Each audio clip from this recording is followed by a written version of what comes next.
이번 시간에는 치매 예방 재활놀이 19번 이미지 전달하기 놀이를 설명하도록 하겠습니다.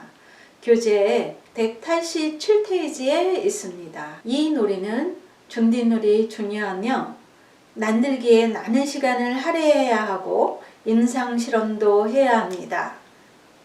여기서 말하는 임상실험이라는 것은 본인이 만든 간단한 이미지를 가지고 주변의 노인에게 한번 설명해 보라는 정도의 실험입니다.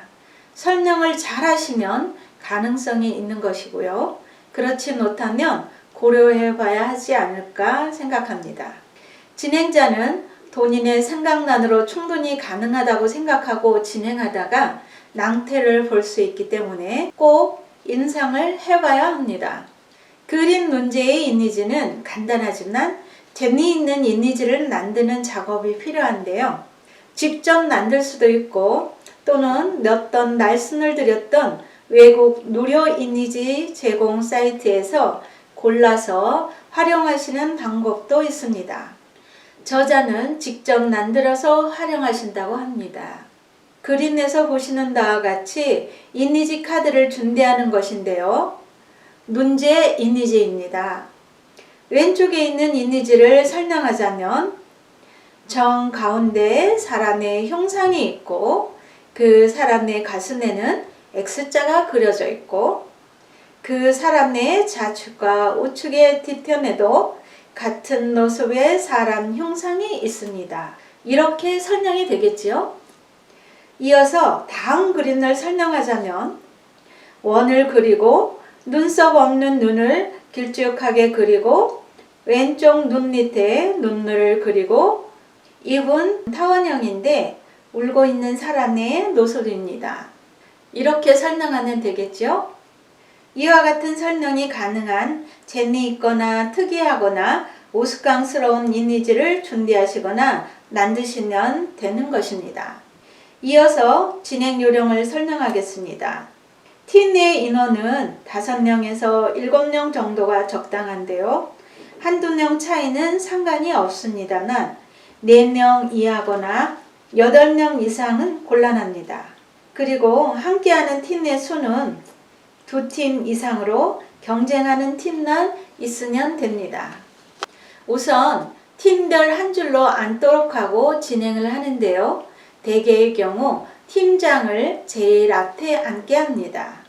이후 팀장들을 앞으로 나오게 하고 책상 위에 뒤집어 놓은 이미지 카드를 선택하라고 합니다.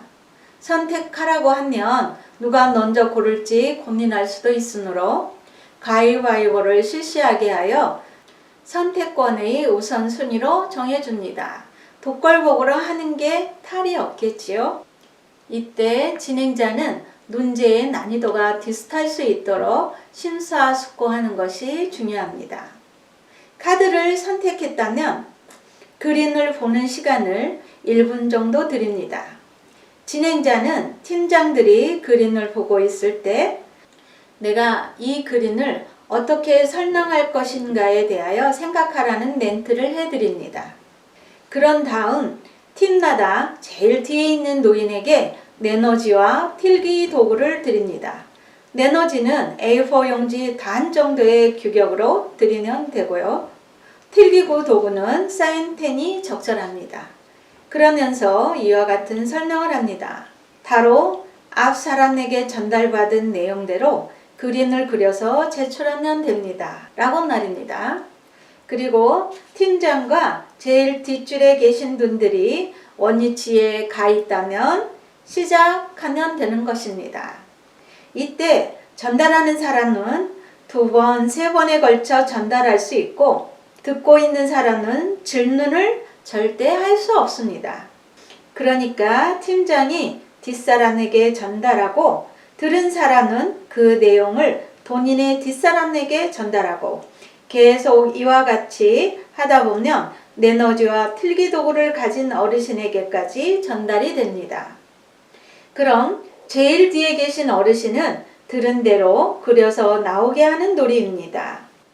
승패는 진행자가 결정하는데요. 원본과 가장 유사하게 그린 팀이 승리하는 방식이죠. 이 놀이는 협동심을 발휘하게 하고요. 집중력도 기를 수 있고 경청하는 자세 등등의 긍정적인 효과를 가진 놀이라고 할 수 있습니다. 협동심이라는 건 책임감인데요. 우리 팀이 이기기 위해 내가 들은 바대로 성의 있게 전달하는 것.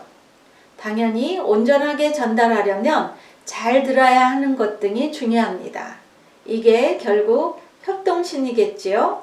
이 놀이는 원래 기업체 연수교육 때 일반 커뮤니케이션이라는 프로그램으로 활용이 되는 게임 형식이었습니다. 이 프로그램을 건강한 어르신의 신신 상태에 맞게 변형하여 만든 놀이입니다. 이미지 전달하기 놀이에 대한 설명은 여기까지입니다. 재미있게 진행해 보세요.